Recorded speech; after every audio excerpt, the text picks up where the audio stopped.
अस्सलाम वालेकुम students, welcome to my YouTube channel. आज की इस वीडियो में हम लोग नया कॉन्सेप्ट स्टार्ट करने लगे हैं, न्यू टॉपिक स्टार्ट करने लगे हैं। आज हमारा टॉपिक नंबर 8 है वर्चुअल मेमोरी का। हम लोगों ने ऑपरेटिंग सिस्टम का सेशन स्टार्ट किया हुआ है, जिसके अंदर हम लोग जो है वो इसके डिफरेंट टॉपिक्स जो पीपीएससी के हवाले से इम्पोर्टेंट है उनको डिस्कस कर रहे हैं।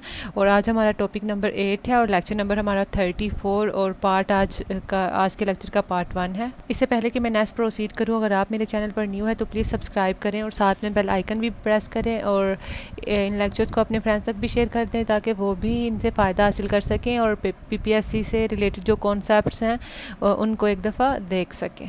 अब आते हैं हम लोग आपकी स्लाइड्स की तरफ। आज जो है आपका वर्चुअल मेमोरी के ऊपर हम लोग डिस्कशन स्टार्ट करेंगे। वर्चुअल मेमोरी क्या है, जो आज के कंटेंट्स हैं आज के लेक्चर्स के, वो हम देखते हैं कि हमारा सबसे पहले वर्चुअल मेमोरी है। सेकंड, डिमांड पेजिंग क्या होता है, पेज फॉल्ट क्या होता है, पेज रिप्लेसमेंट और इसके कुछ एल्गोरिदम्स हम डिस्कस करेंगे। उसके बाद थ्रैशिंग क्या है। अब हम लोग इनको पार्ट्स में डिवाइड करेंगे, मतलब आज हमारे टॉपिक नंबर 8 का पार्ट नंबर 1 है और फिर पार्ट 2, 3, 4, 5 पार्ट्स हमारे बन जाएंगे। इसके भी इंशाल्लाह हम लोग इनको देख लेंगे। अब हम देखते हैं कि जो वर्चुअल मेमोरी है वो क्या करती है। वर्चुअल मेमोरी जो है एक ऐसी टेक्निक है जो कि हमारे प्रोसेसेस को एग्जीक्यूट कर रही होती है। अगर प्रोसेस हमारा बड़ा है और मेन मेमोरी हमारी छोटी है तो वो किसी तरह भी मैनेज करके हमारे प्रोसेस को छोटी रैम के अंदर एग्जीक्यूट कर देती है और उसको हम लोग वर्चुअल मेमोरी कहते हैं। इसमें क्या है कि जो हमारा मेमोरी मैनेजर है और जो प्रोसेसर की हार्डवेयर है उन दोनों के बीच में कॉर्पोरेशन होना चाहिए, तभी ये पॉसिबल हो सकता है।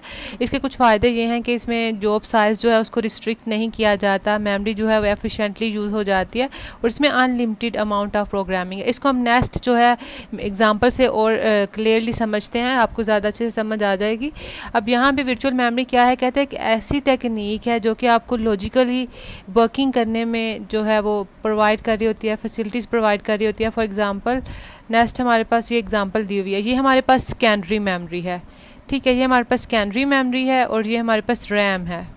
तो ये हमारे पास क्या है, ये हमारे पास सेकेंडरी मेमोरी है जो कि हमारी हार्ड डिस्क है जो परमानेंटली स्टोर करती है हमारे डाटा को। और ये हमारे पास क्या है, ये हमारे पास जो हमारी मेन मेमोरी है, हमारी रैम है, जिनके अंदर जो हमारा सीपीयू है वो हमारे प्रोसेसेस को एग्जीक्यूट करता है। अब क्या होता है कि रैम जो सेकेंडरी मेमोरी है इसके अंदर जो हमारा डाटा पड़ा हुआ है वो ज़्यादा है। फॉर एग्ज़ाम्पल वो डाटा हमारे पास जो यहाँ पर पड़ा हुआ है वो 60 KB का है और जो हमारे पास रैम है, रैम हमारे पास जस्ट 20 KB की है। तो अब क्या करेंगे कि जो हमारे पास प्रोसेस है एक, ठीक है, उसको हम लोगों ने इसमें लेके आना है। इसमें अब किस तरह से एग्जीक्यूट करेंगे, प्रोसेस हमारा 60 KB का है और जो हमारी रैम है जो कि एग्जीक्यूट करती है हमारे प्रोसेस को वो 20 KB की है। तो हम किस तरह से अपने इसमें एग्जीक्यूट करेंगे।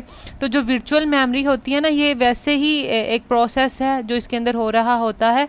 ये वर्चुअल मेमोरी अब क्या करेगी कि हमारे ये जो टोटल हमारा जो डाटा है इसको हम सेक्शंस में डिवाइड करेगी। पहले 20 KB का डाटा इसमें भेजेगी, वो इसमें एग्जीक्यूट हो जाएगा, फिर वो वापस चला जाएगा, फिर 20 KB का डाटा इसमें भेजेगी जो बाकी का रहता है, फिर वो यहाँ पे एग्जीक्यूट होगा, फिर वो सेकेंडरी में वापस चला जाएगा।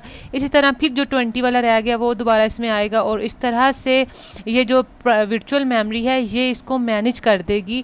मतलब अगर हमारे पास रैम छोटी भी है फिर भी ये हमारे प्रोसेस को, ये जो वर्चुअल मेमोरी है हमारे प्रोसेस को ईज़िली मैनेज कर देगी इस तरह से कि हमारे जो टास्क हैं वो ईज़िली कंप्लीट हो सके। ठीक है, ये वैसे तो हमारे पास मेमोरी जो है वो 3 तरह की ही होती है। एक प्राइमरी मेमोरी है जो हमारी रैम है, उसके बाद सेकेंडरी मेमोरी है जो परमानेंटली डाटा स्टोर करती है और एक कैशे मेमोरी होती है। ठीक है, ये जो वर्चुअल मेमोरी है ना, ये कोई मेमोरी वैसे नहीं है, लेकिन ये बस एक कॉन्सेप्ट है। जो क्या होता है कि बाज़ दफ़ा ऐसा होता है कंप्यूटर में कि जब हम लोग कोई प्रोसेस करवाने लगे होते हैं, वो प्रोसेस काफ़ी लंबा होता है लेकिन हमारी रैम छोटी होती है, तो उस टाइम जो वर्चुअल मेमोरी है ये एक ऐसा कॉन्सेप्ट है जो कि ऑटोमेटिकली मैनेज कर देती है। कैसे कि हमारा जो प्रोसेस होता है उसको छोटे छोटे सेक्शंस में डिवाइड करती है और हर सेक्शन को जो हमारे पास अवेलेबल मेमोरी होती है उसके अंदर एग्जीक्यूट करवाती है, फिर उसको दोबारा स्वैप आउट कर देती है, फिर जो बाकी का रहता है उसको लाती है, वो फिर जब कंप्लीट हो जाता है एग्जीक्यूट उसको भी स्वैप आउट करती है, फिर जो बाकी का रहता है इस तरह से ये वर्चुअल मेमोरी जो है वो वैसे मेमोरी नहीं है, बल्कि ये एक कॉन्सेप्ट है जो कि हमारी मेमोरी मैनेजमेंट में हमारी हेल्प कर रहा होता है। जब हमारे पास डाटा बड़े साइज़ का हो लेकिन हमारे पास मेन मेमोरी जिसमें एग्जीक्यूशन होनी है वो छोटे साइज़ का हो। आई होप कि आपको इसकी समझ आई होगी। अब हम इसके कुछ एडवांटेजेस और डिसएडवांटेजेस देखते हैं कि इसमें क्या होता है। इसमें कोड और डाटा जो है इजीली शेयर हो जाता है, इसमें डायनामिक लिंकिंग की फैसिलिटी होती है। और इसमें कौन से डिसएडवांटेज ये हैं कि इसमें प्रोसेसर की हार्डवेयर पे बहुत ज़्यादा कॉस्ट लगती है। इसमें क्या होता है, इसमें पेजिंग जो हैं वो इंटरप्ट्स हो जाती हैं, सॉफ्टवेयर कॉम्प्लेक्सिटी बढ़ जाती है, तो फिर थ्रैशिंग होती है। एक दफ़ा से फिर मैं थोड़ा सा इसको वाइंड अप करके आपको बता दूं कि वर्चुअल मेमोरी क्या है। ये कोई एग्जैक्ट मेमोरी नहीं है। जिस तरह हमारे पास मेमोरी जस्ट 3 तरह की ही होती है। एक प्राइमरी है, एक हमारे पास सेकेंडरी मेमोरी है। प्राइमरी को हम लोग रैम भी कहते हैं और मेन मेमोरी भी कहते हैं।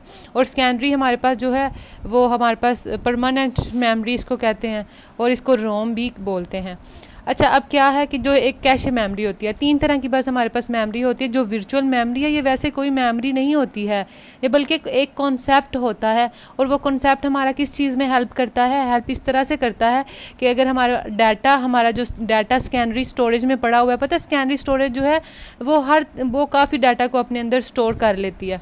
लेकिन जो हमारी रैम होती है ना वो साइज़ में वेरी कर रही होती है। कुछ रैम जो है वो थोड़े साइज़ की होती हैं, कुछ बड़े साइज़ की होती हैं। तो सपोज़ करते हैं कि हमारी रैम जो है वो छोटे साइज़ की है, लेकिन जो हमारा प्रोसेस यहाँ पे आया एग्जीक्यूट होने के लिए वो बड़े साइज़ का है।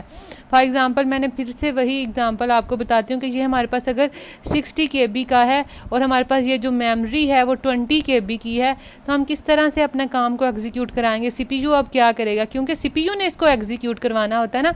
CPU जो है वो CPU को प्रोसेसर भी बोलते हैं। अब जो भी डाटा सेकेंडरी मेमोरी में पड़ा होता है वो रैम में आता है और CPU जो है हेल्प आउट करता है उसको एग्जीक्यूट होने में। अब हमारे पास जो डाटा है वो 60 KB का है, लेकिन अब हमारी जो मेमोरी है वो 20 KB की है। तो हम क्या करेंगे कि जो हमारी जो ये वर्चुअल मेमोरी है अब ऐसी सिचुएशन में वो खुद ही ऑटोमेटिक करेगी कि वो हमारे इस डाटा को छोटे छोटे सेक्शंस में डिवाइड कर देगी। मतलब हमारी अगर मेमोरी 20 की है तो इसके 3 सेक्शन वो बना देगी, ठीक है। इसको 3 सेक्शंस में डिवाइड कर देगी और फिर वो सेक्शन जो हैं वो बारी बारी जाके इसमें एग्जीक्यूट होंगे। सबसे पहले फर्स्ट सेक्शन जाएगा 20 KB का, ठीक है, वो इधर आएगा, CPU स्वैप इन होएगा, CPU जो है वो इसको एग्जीक्यूट करा देगा। फिर जब इसका काम हो गया इसने वापस स्वैप आउट हो जाना है, वापस इसने हार्ड डिस्क में सेकेंडरी मेमोरी में आ जाना है। फिर जो दूसरा इसका सेक्शन है वर्चुअल मेमोरी उसको मेन मेमोरी में लाएगी CPU, फिर इसको एग्जीक्यूट करेगा। जैसे इसका काम मुकम्मल हुआ ये दोबारा से स्वैप आउट हो जाएगा। फिर क्या होएगा, थर्ड वाला जो पोर्शन रह गया है हमारा बाकी का, वो जो वर्चुअल मेमोरी है वो इसको रैम में लाएगी, CPU उसको प्रोसेस करेगा। जब इसका काम कंप्लीट हुआ तो वो वापस स्वैप आउट हो जाएगा। स्वैप इन क्या होता है, स्वैप इन में सेकेंडरी मेमोरी से रैम में डाटा आ रहा होता है, प्रोसेस आ रहा होता है एग्जीक्यूट होने के लिए। और जैसे ही वो एग्जीक्यूट होता है उसने वापस रैम में सेकेंडरी मेमोरी में जाना होता है। जैसे ही वो वापस जाता है सेकेंडरी मेमोरी में तो उसको हम स्वैप आउट होना कहते हैं। स्वैपिंग का भी कॉन्सेप्ट हमने डिटेल में देखा है। अगर आपको उसकी समझनी है तो पहले आप उस लेक्चर्स को, स्वैपिंग वाले लेक्चर्स को भी समझ सकते हैं, आपको मेरे चैनल से मिल जाएंगे। बस अभी का लेक्चर इतना ही। इंशाल्लाह हम लोग नेक्स्ट पार्ट के अंदर इसकी डिमांड पेजिंग को डिस्कस करेंगे कि डिमांड पेजिंग क्या होता है वर्चुअल मेमोरी की। तो आई होप आपको समझ में आएगी कि ये एक स्पेसिफिक मेमोरी नहीं होती है। मेमोरी हमारी 3 तरह की ही है, एक प्राइमरी, सेकेंडरी और एक कैशे। ये एक कॉन्सेप्ट होता है जो कि हमारे प्रोसेस अगर बड़े साइज़ का है तो उसको रैम में किस तरह से एग्जीक्यूट करवाना है उसको एडजस्ट करवाता है। फिर भी अगर आपका कोई क्वेश्चन है तो आप विदाउट एनी हेजिटेशन मुझे कमेंट्स में पूछ सकते हैं या फिर मुझे पर्सनली ईमेल कर सकते हैं। डिस्क्रिप्शन में आपको मेरा ईमेल मिल जाएगा। और अगर आपको ये स्लाइड्स चाहिए तो आप मुझे वो भी ईमेल करके ले सकते हैं, और लेकिन आपने उसमें बताना है कि आपको कौन से टॉपिक की स्लाइड्स चाहिए। बाकी थैंक्स फॉर वॉचिंग। दुआ में याद रखें। अल्लाह हाफिज़।